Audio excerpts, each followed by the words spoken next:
धर्म कीजे।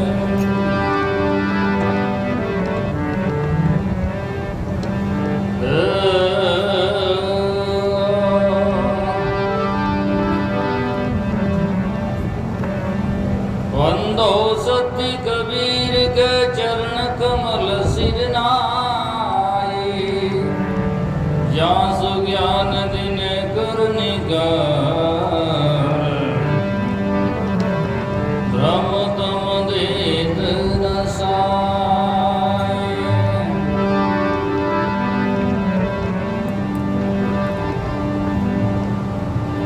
वंदनीय गुरु बरक को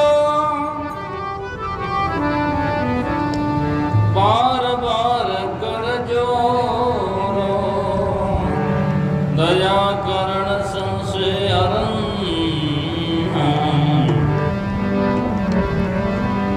संत रूप प्रभु दोरा।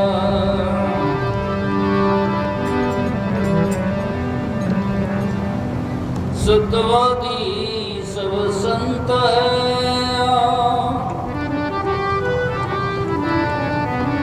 आप की राम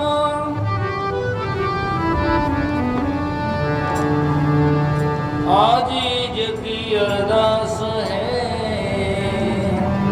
सकल संत पर नाम।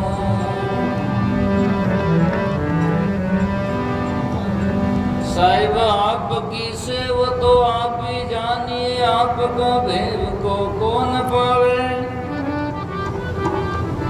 अपनी अपनी बुद्धि अनुमान से वचन विलास कर ले लाए। तू के जैसा है नहीं है सो के नहीं, निगमों के तनी पार पावे। के कबीर साये सेन गूंगा तनी, गूंगा और सोई लग पावे। अविगत की गति क्या कहूँ जिनके गामन ठाम, गुणी बिहू ना बेकना का कैली जय नाम।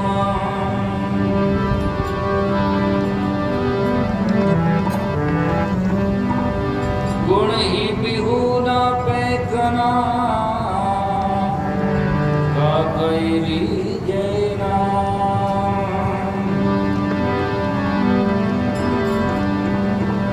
पावन परे शब्द सो हम पाया।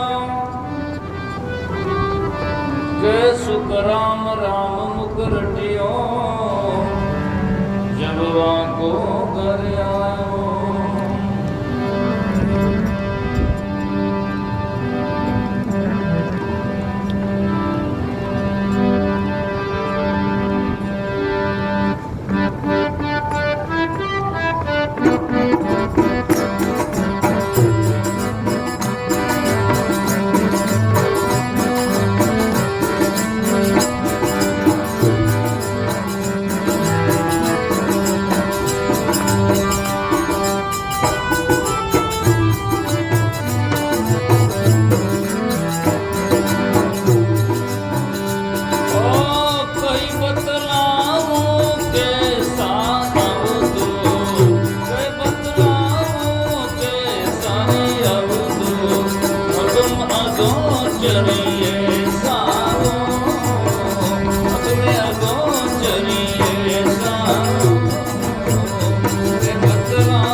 पद दोनों से न्यारा, ये तो पद दोनों से न्यारा, जाने जान निहारा वो, जाने जान निहारा।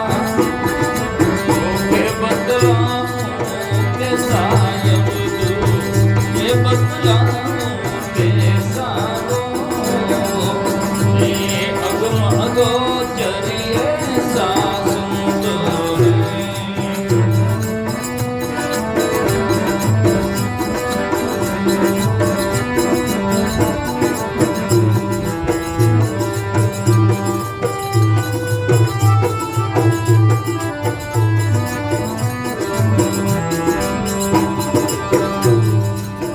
काजी हाथ किते बकुराना, काजी हाथ किते बकुराना, पंडित वेद पुराना वो, पंडित वेद पुराना वे अक्सर लिखवे में नहीं, वे अक्सर लिखवे में नहीं, मात्रा लगे निकाना वो, मात्रा लगे निकाना।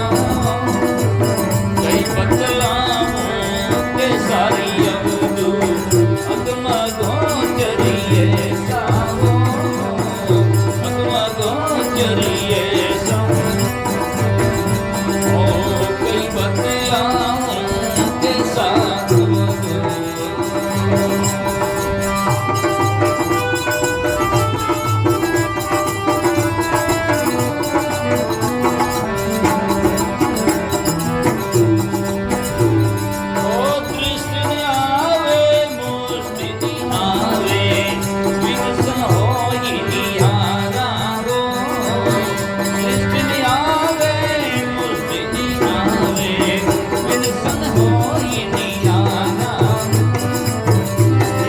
ज्ञान कते जग गुरुआ,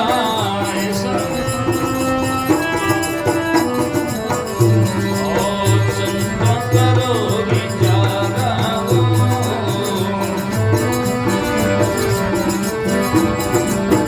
आके बदलाव के सायब तू, अगम गोचरिये सावो, अगम गोचरिये सावो। के बदलावों के साथ दो।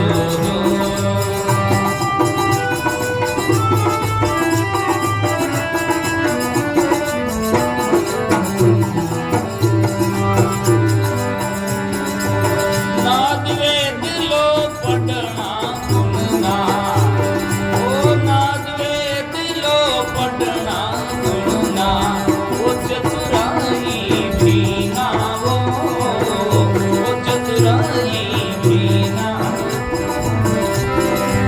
कहे कबीर साजो प्रभु हम पर ले, कबीर जो प्रभु हम पर ले, वो सतबीर ले जीना वो, वो सतबीर ले जीना।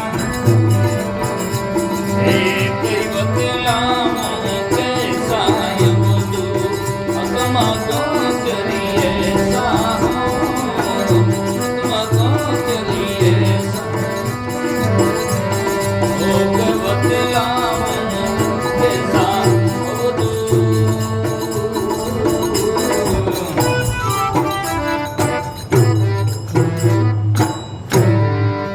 बोलो सतगुरु जी महाराज की जय, सतगुरु कबीर साहिब की, सतगुरु महाराज जी साहिब की, श्री बोलाराम जी साहिब की, श्री आसाराम जी साहिब की, अनंत कोटि संत महात्माओं की।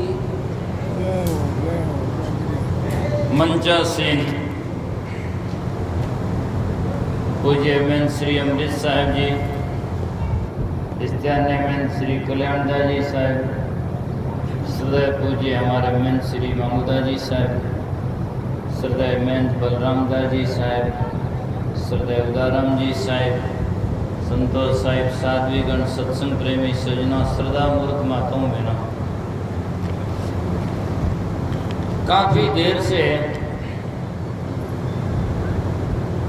सत्संग श्रवण कर रहे हैं, काफ़ी देर से न कहें, काफ़ी वर्षों से कहें, मुझे लगता है कि काफ़ी जन्मों से कहें तो गलत नहीं होगा, क्योंकि सत्संग पहले सुना हुआ वही सुन सकता है, और जो एक दिन पहले आकर के बैठे तो वो सत्संग सुन नहीं सकता है, उसके जमता नहीं है, और वो यहाँ संतों के पास में थमता नहीं, रुकता नहीं है। सत्संग तो उसको रस आता है जो आगे चक्का है।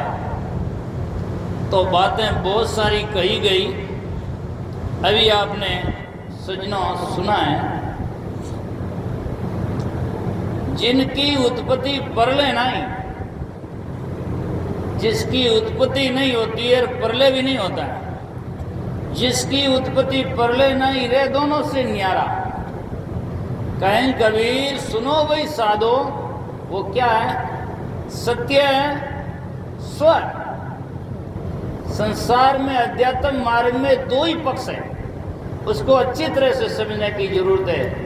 कुछ लोग अलग तरह से व्याख्या करते हैं, लेकिन वास्तविकता की तरफ में ध्यान देने की जरूरत है। संसार में दो ही अध्ययन के पक्ष है, एक तो स्व है और दूसरा पर है। स्व जो आता है, जहाँ नाम आता है या जहाँ निज आता है, वो अपनी तरफ में आता है, आत्मा की तरफ में संकेत करता है, और दूसरा होता है जो दूसरी की तरफ में। और जो स्व है वो स्व है, स्व ना खुद का रूप है, वो आत्मा का स्वरूप है।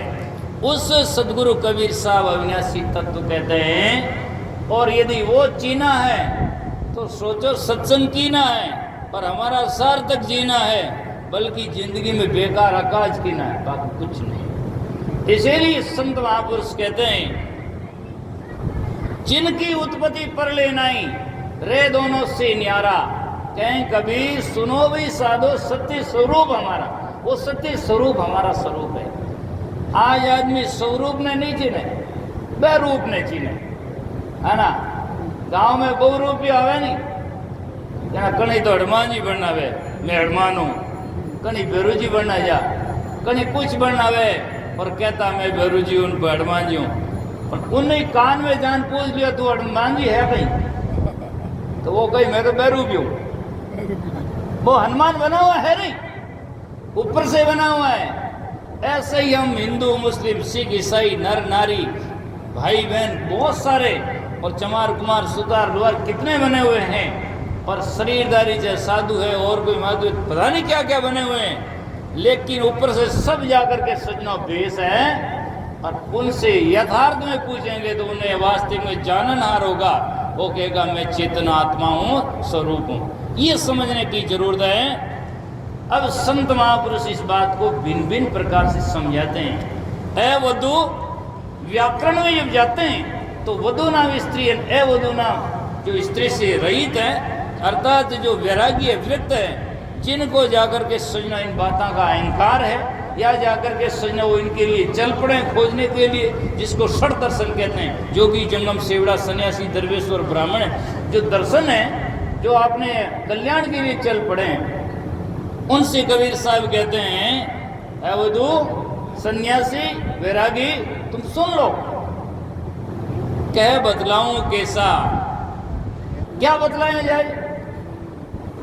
सदगुरु कबीर साहब जैसे महान पुरुष इस बात को कहने में असमंजस, अर्थात जाकर के सजना यूं नहीं कह सकते है तो आप और हम कौन रसे बात की मूली हैं, लेकिन उनके समझाने का तरीका अद्भुत है।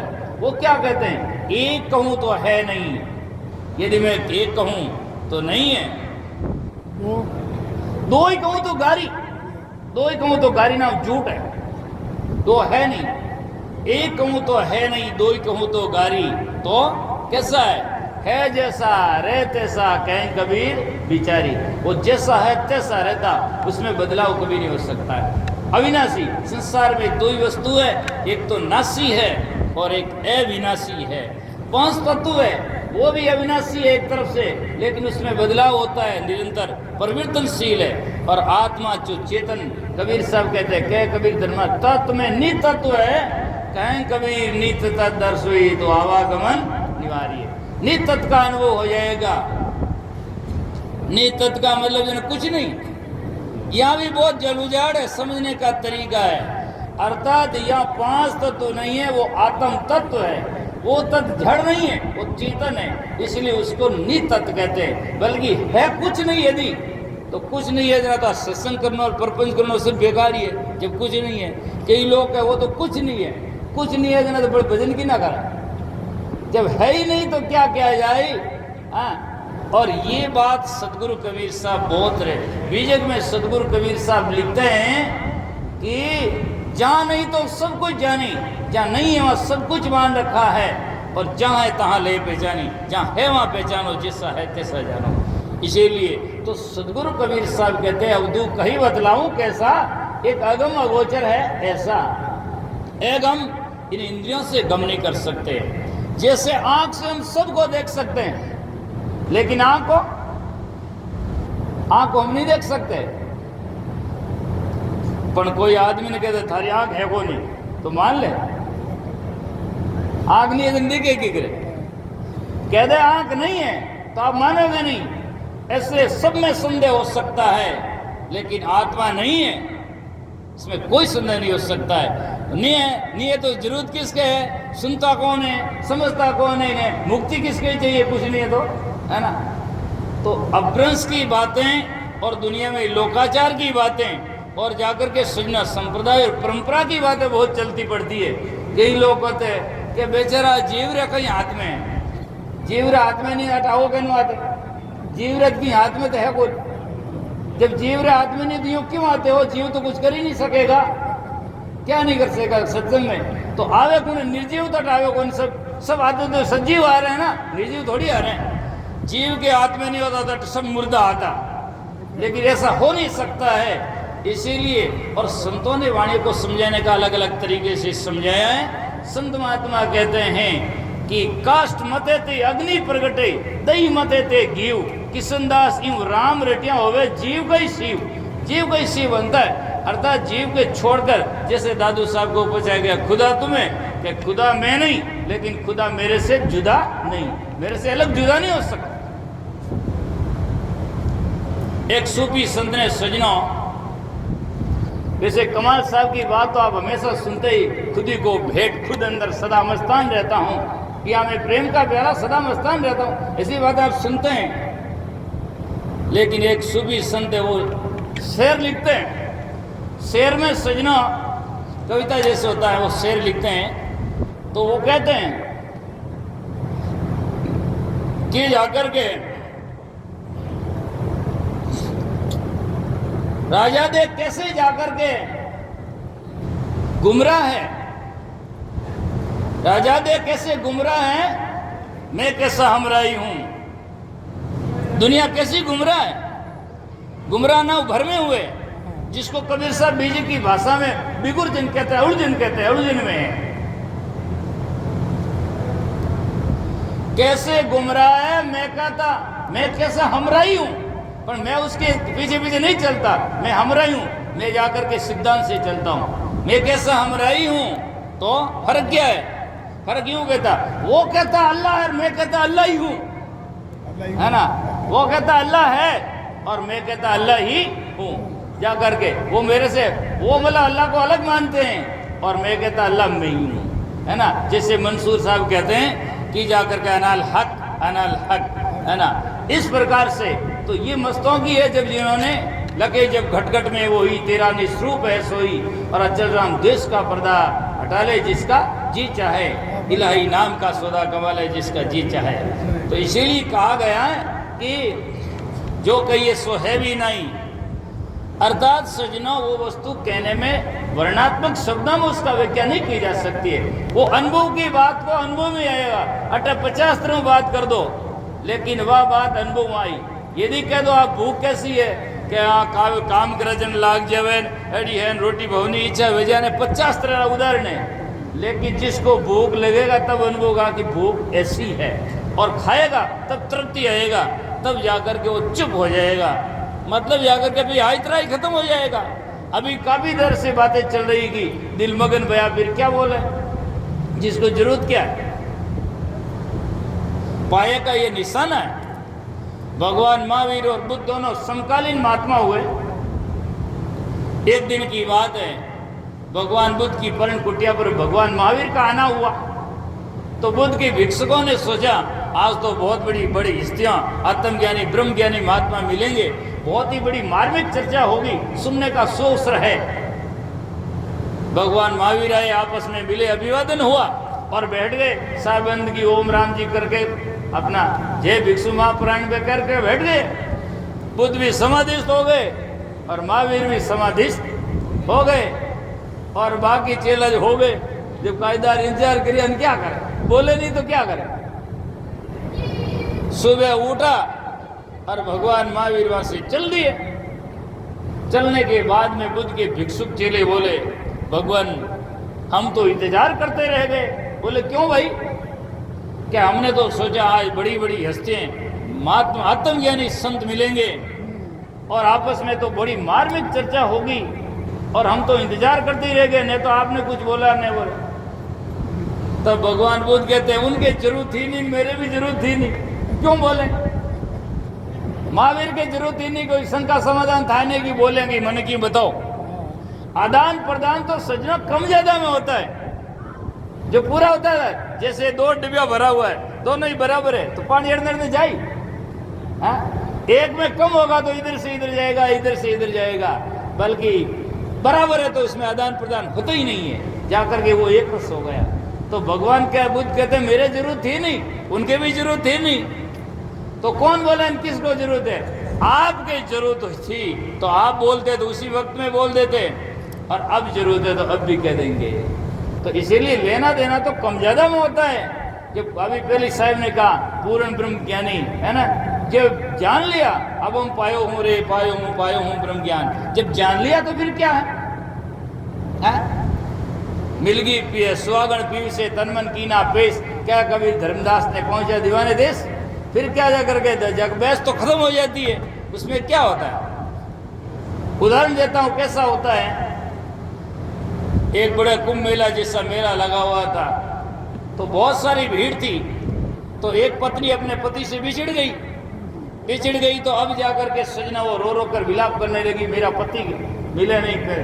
तो जहाँ बड़े बड़े मेले लगते हैं तो जहाँ जाकर के पुलिस का लगा हुआ होता है, जहाँ पर अलाउंस किया जाता है, तो वो जाकर वहाँ उसने जाकर के रिपोर्ट जाकर के शिकायत की, साहब मैं मेरे पति से बिछड़ गई और मेरे को मिलाओ।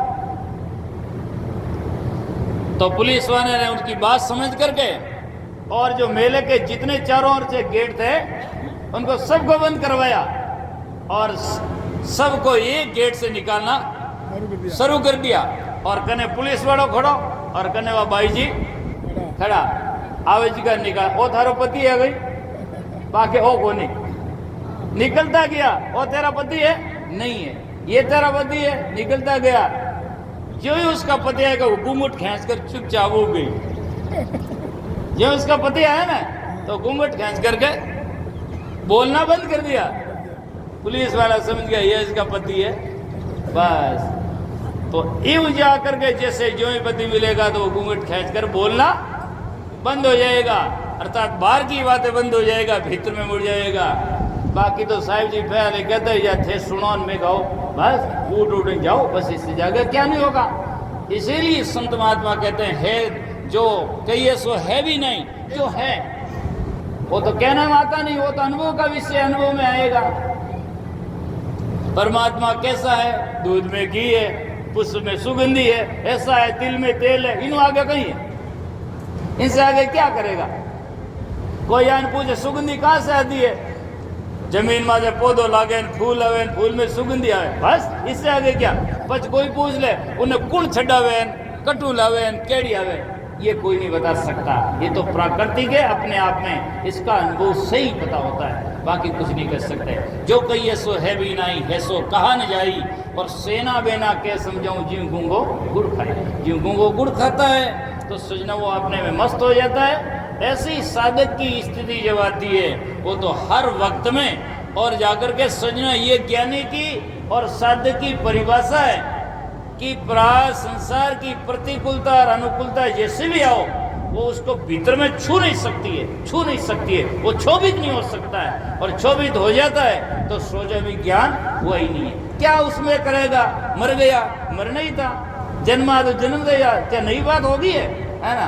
भाग गया तो भागते ही हैं, नई बात क्या हुई? अनादि से संसार में होता है, किस बात का उन्हें जीवन में होता है कि बस ऐसा संसार विचित्र है और इसमें सब बनता है, वो संसार से परे रहता है। जैसे तालाब में पानी होता है और पानी की सतह पर पत्ता तैरता है, अब उसमें ट्यूबवेल से पानी और चालू कर दो तो पानी ज्यों ज्यों नीचे दबता जाएगा और पत्ता पानी की सतह पर ज्यों का त्यों ऊंचा आता जाएगा। ऐसे ही जाकर के ज्ञानी के जीवन में दुनिया की बातें सब नीचे दबती जाएगी और वो ज्ञानी ज्यों का त्यों ऊपर रहता है।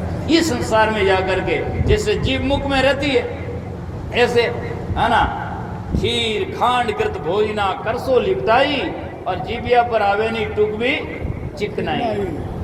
जीव में दो विशेषता है, एक तो खराब है, दो अच्छी है ना। दो विशेषता तो यूं है, एक तो जाकर के सजनो कितना ही चिकना खाओ चिकनी नहीं होती है, एक इतना तीखा 32 दांत के बारे बिचे रहे पर कटे नहीं, है ना, सट्योड़ी रहे पर कट्योड़ी नहीं रहे, और तेजी ओगुण तो बजा लपालप करे नहीं जाओ, बस दांता नहीं गिराए दे पूरा। तो ये तो उदाहरण है। ऐसे जीव जैसे मुख में रहती है, ऐसे संत संसार में दुख में एक समान रहते हैं, इसीलिए ये परिभाषा है। और बाकी तो अब जाकर हम जाकर के सजना कई 10वीं दीक्षा ले ली, कोई 10वां फोड़ दियो, कई घर छोड़ दियो, कई मन करने मोड़ दियो, ये सब बातें सब दुनिया में चलता रहता। उनकी परीक्षा सही बात यह है, 1 घंटा में समाधि और उठे जना विवादी, जना सोच लो समाधि अभी आई नहीं है ना।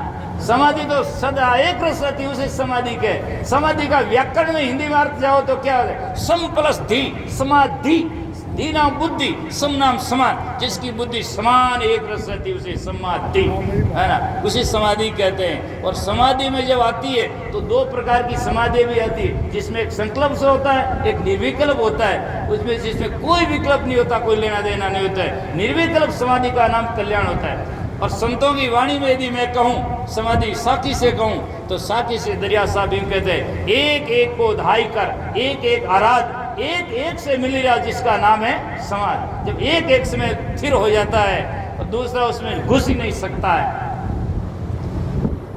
तब जाकर के अद्वैत असंग कहते हैं। अद्वैत का मतलब बहुत सारे लोगों ने अद्वैत का अर्थ गलत कर डाला। अद्वैत कहते हैं जिसमें द्वैत ने दूसरा समाता है और ने दूसरा उसमें से निकलता है, अद्वैत असंग है, उस प्रकार से अद्वैत है। यदि जाकर के ठसो ठस एक है, अद्वैत है, तो कल्याण किसका होता है? कल्याण किसका होता है? कब करना चाहिए? हजारों संत पहले कल्याण कर गए और जाकर के आज हजारों नहीं लाखों लोग बैठे हैं। जब जाकर के ये सिद्धांत प्रतिपादित करो भले ही, पर लेकिन शाश्वत और कसौटी पर टिक नहीं सकता है, क्योंकि सजना जाकर के यदि मान लो कोई कहते उसमें समा जाता है तो पहले प्रश्न खड़ा हो जाएगा, आया क्यों खड़ा हुआ? तो पहले प्रश्न खड़ा हो गया। मान लो कहते आधे तो उसने निकाल दिया तो बढ़ जाओ, बढ़ निकाल दी, बात आगे रह गई तो क्या हो गया? तो शुक्रान जी महाराज ने उसकी वाणी में उसका वर्णन किया है।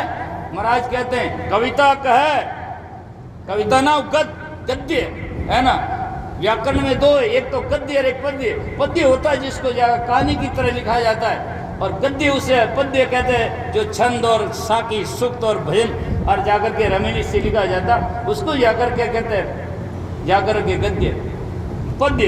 तो सजनों, जिस महात्मा ने कहा कि जाकर के सजनों, उसमें जाकर के उसमें लिखा जाता है, तो कहने का तात्पर्य यह है कि वो जाकर के सजना कविता का है कर्म तज भजरे, कर्मन छोड़ एंड परमात्मा ब्रह्म में भज, तो क्या होगा?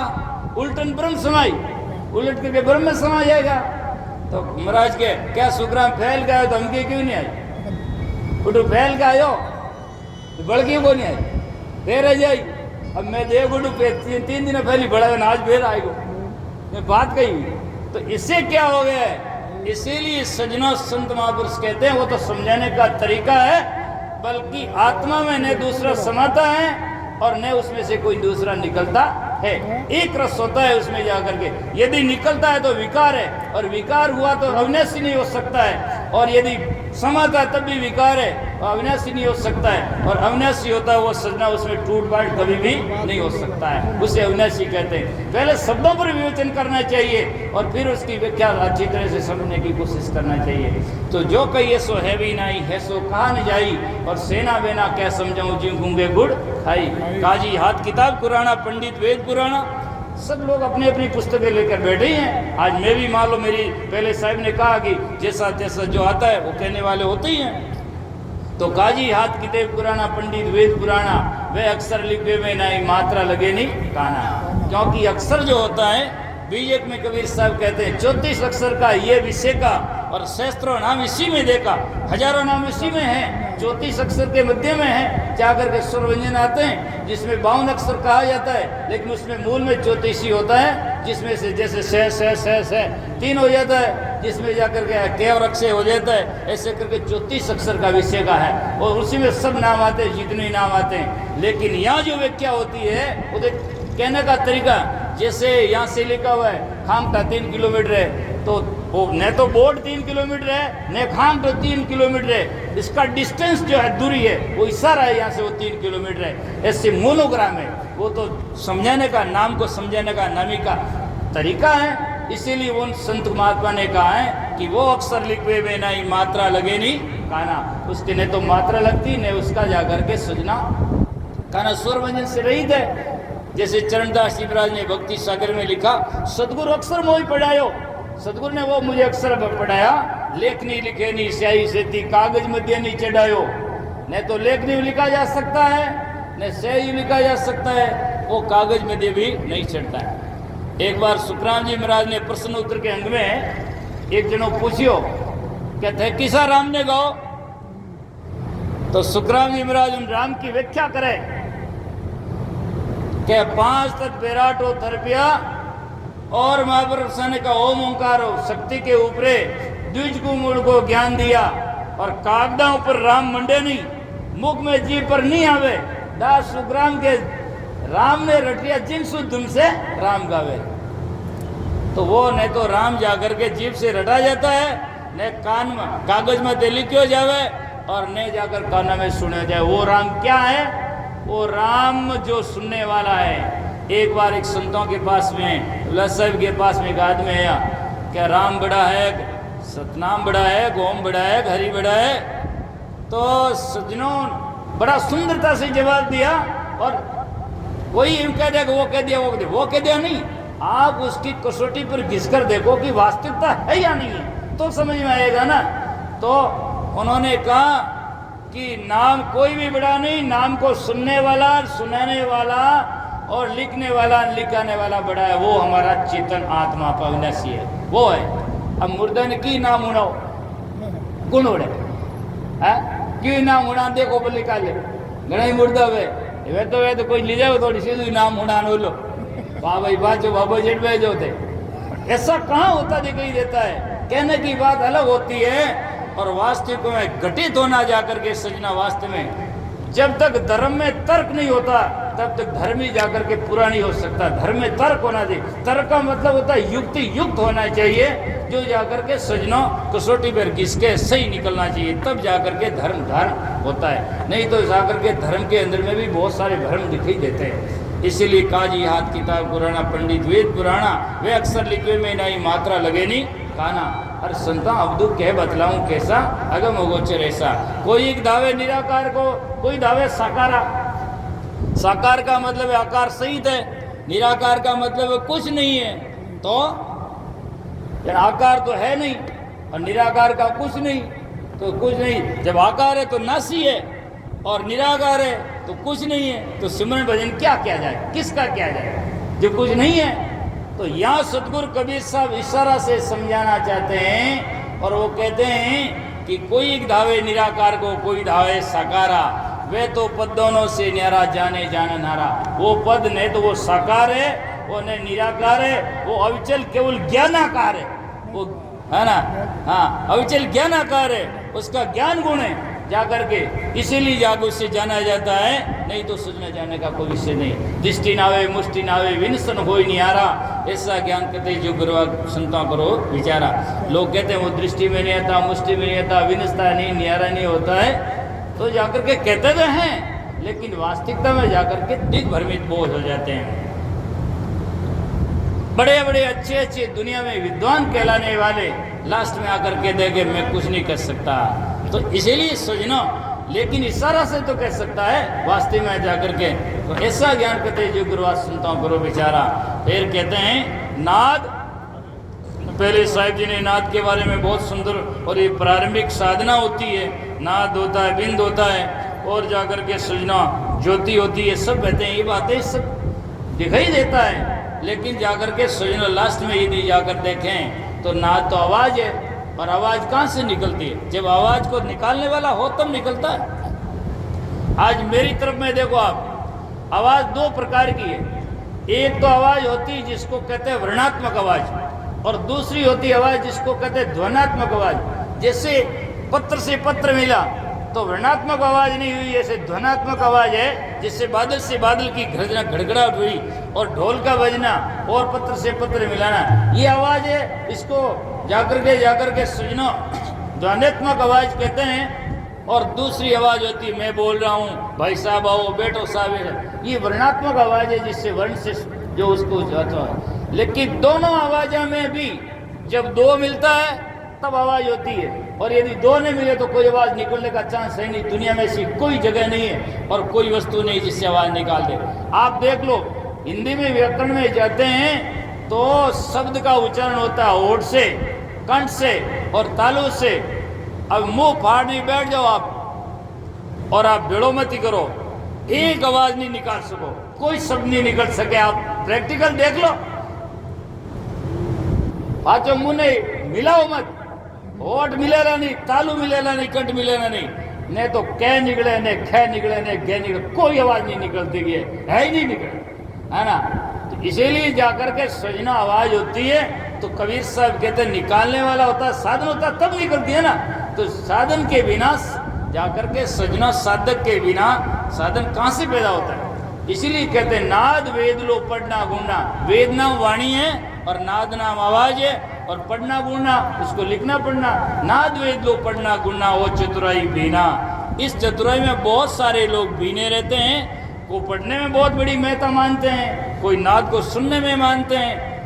चरणदास जी महाराज ने 10 नाद का जो व्याख्या की। पहली नाद गुरे जो ऐसा चिड़ी चिड़कला बोले जैसा, दूधी नाद नपीली जैसी, तीसरी नाद बादल की गर्जना जैसी, करके 10 नाद है। सिंह की गर्जना जैसी 10 प्रकार की नाद है। लेकिन सजना सतगुरु कबीर साहब ने तो कहते हैं अनहद नाद नाम की पूजा, ब्रह्म वैराग देव नहीं दूजा। और सजना महापुरुषों ने कहा, यहाँ कहते हैं कबीर साहब उस नाद की बात हटा देते हैं।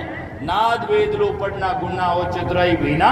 कहें कबीर जो कबूल परले वो सत बिरले चीना। जो कबूल परले नहीं है वो सत्य स्वरूप हमारा है। वो नाद और वेद को पढ़ने वाला, पढ़ाने वाला, सुनने वाला, सुनने वाला आत्मा चेतन है। वेदों में सजनों सबसे बड़ी व्याख्या है, जिसको वेद की भाषा में ओंकार प्रणवय कहते हैं। प्रणवय, प्रणवय का मतलब होता है आकार, उकार और मकार छोटी अर्ध मात्रा, जिसको कहते हैं प्रणवय कहते हैं। आकार नाम विश्व, मकार नाम तेजस्व और रकार नाम प्राज्ञ, और ऊपर छोटी अर्ध मात्रा जिसको कहते हैं चंद्र बिंदु लगाया जाता है। ये ओम की व्याख्या है। और दुनिया कहते हैं कि ओम से सृष्टि पैदा हुई है, ये सब दुनिया की मानंदी है। और लोग कहते हैं ओम से सृष्टि पैदा होती। इस पर तर्क करते हुए कबीर साहब ने बीजक में 34 में सबसे पहले ओम के ऊपर व्याख्या की है। और कबीर साहब कहते हैं उत्पत्ति उससे नहीं होती है। कबीर साहब कहते हैं ओम ओंकार आदि जो जाने और लिख के मेटता ही सो माने, है ना। तू ओम ओंकार आदि जानता है, वो आदि नहीं है। आदि तो वो है जो ओंकार को लिखता है और मिटा देता है, सुनता है और वो सुनाता है। वो आप तुम्हारा चेतन आत्मा अविनाशी परम सत्य है, उसको जाकर के तुम समझने की कोशिश करो।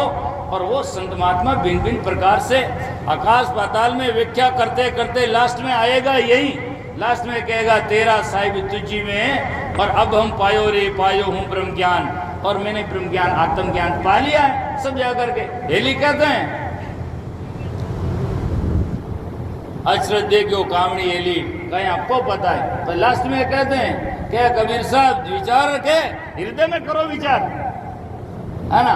हृदय में विचार, जब आकाश में तो हृदय में कई विचार करने की जरूरत है ना। क्या कबीर साहब विचार के हृदय करो विचार, अरस परस करो कामनी, निर्गुण नाम है तुम्हारा, है ना। तो जहां भी आओगे बात लास्ट में जाकर के सजना, जैसे घर में छोड़कर आदमी कहीं जाता, कितना भटकता है, लास्ट में तो घर में आकर ही सोता है। ऐसे ही वाणिया का अंत जब आएगा, जब वो अजानी वाणी उलट करके अपने आप में आ जाएगी और अपने आप में समा जाएगी, तभी जाकर के ये निवेरा हो सकता है। और मान लो दूजड़ो वे निवेड़ो अटे निवेड़ो नहीं है, जब निवेड़ो ही काम है, बात तो खत्म है। निवेड़ो तो यहाँ उलझाड़ तो यहाँ है ना, तो निवेड़ा यही होगा। और जब तू गांठ लागे उठुज खुलिया करे। पहले साहिब जी ने बहुत सुंदर सुंदर बातें कही कि बंधन किसके हैं, मन के हैं, और मनु ही बंधन है और मनु ही बंधन छूटेला। क्यों कि जगरा सजना तालारी चाबी एक ही है, उन्हीं ताड़ो लागे और उन्हीं ताड़ो खुले, बस फेर मेरी दिशा अलग अलग है। यूं फेर दो ताड़ो लग जावेला, यूं फेर दो तो ताड़ो खुल जावे। कबीर साहब की भाषा में बीजी की साखी से कहता हूँ, कबीर साहब कहते हैं कुंभे बांधा जल रहे, घड़ा में पानी रहता है, बंदा रहता है, कुंभे बांधा जल रहे, पर जल भी न कुंभ नहीं हो, घड़ो पानी भी न बने है जी, उकोड़ा रेतड़ा भी करे, पानी के बिना घड़ा बनी नहीं सकता है। कुंभे बांधा जल रहे, जल बिना कुंभ न हो, यूं ज्ञान बांधा मन रे, पर मन बिना ज्ञान न हो। ज्ञान बांधा मन रे, पर मन बिना ज्ञान हो ही नहीं सके। मन बिना हुआ तो महाराज के नाविज कोई आया नहीं गया, ज्ञान कैसे होगा। इसीलिए ओत प्रोत हैं तो मनी को प्रमोदे, मनी को उपदेश, जो मन होए बस में तो शिष्य हो सब देश। मन को पलटने निज मन थाया, उल्टा पेंड अगम कर आया, है ना महापुरुष ने कहा। तो इसीलिए सजना मन को पलटो, निज मन करो, अर्थात जाकर के अभ्यास करो। अभ्यास करते करते देखो, एक बात कर विराम देता हूँ। कल्याण के मार्ग में दो चीज की बहुत बड़ी आवश्यकता है। सबसे पहले सही वस्तु का बोध होना चाहिए। जैसे मैं रतकुड़ी आया, मान लो, तो रतकुड़िया आने से पहले रतकुड़िया का पूरा मुझे बोध होना चाहिए। रतकुड़िया गांव है, आदमी है, कौन से जिला में है और कौन सी दिशा में है और वो कैसा है, ये मुझे पहले आवश्यक, ये समझने की जरूरत है। फिर बाद में अब उनके आने के लिए मेरे पास में साधन और क्षमता चाहिए, है ना। अब मैंने पूर्ण निर्णय देखो, देवगुरु रतकुड़ियो उत्तर में है, छोटो गांव है, फलानो है, वहाँ है। अब मैं पेंट धरने की क्षमता ही नहीं है, तो बोली कितो ही ज्ञान है तो रतकुड़ी आ नहीं सके। उठी बैठो बैठो बोली करो, ठीक है। तो ये तो एक उदाहरण और दृष्टांत ये है, दाष्टांत ये परमात्मा सत राम हरि है क्या, वस्तुतः वास्तविक बोध होना चाहिए। और फिर बाद में उनके लिए रहनी संपन्न साधना की जरूरत है। पहले तो बोध होना चाहिए, और बोध नहीं होगा तो रहनी रहेगा तो बढ़िया होगा। कड़े और कल्पना नहीं होगी, वासना नहीं होगी, अशांति नहीं होगी। लेकिन ध्रुव जैसा हुआ, प्रहलाद जैसे हुए, बहुत सारे संत हुए, लेकिन साधनामय होते हुए भी गंतव्य स्थान से दूर रह गए, क्योंकि बोध पूरा हुआ नहीं। और बोध नहीं हुए ना, और बोध होकर के फिर रहनी संपन्न नहीं होगा तो ज्ञान थोता होता बोले कितई भोगो कितई भोगो। क्योंकि ज्ञान साधना के बिना ज्ञान जीवन में एकाकार और अनुसरण में आ नहीं सकता है, और आए बिना कभी भी वो जाकर के गंतव्य स्थान आ नहीं सकता है। तो दोनों बातों की अति आवश्यकता है। हम दोनों बातों को जीवन में उतारें और अपने जीवन को सुधारें। इतना ही कह करके मैं मेरे वाणी वक्तव्य को विराम देता हूँ। बोलो सदगुरु जी महाराज की जय, सदगुरु कबीर साहेब की जय, सदगुरु लुमाराम जी साहेब की जय, बोलो श्री आसराम जी साहेब की साहेब।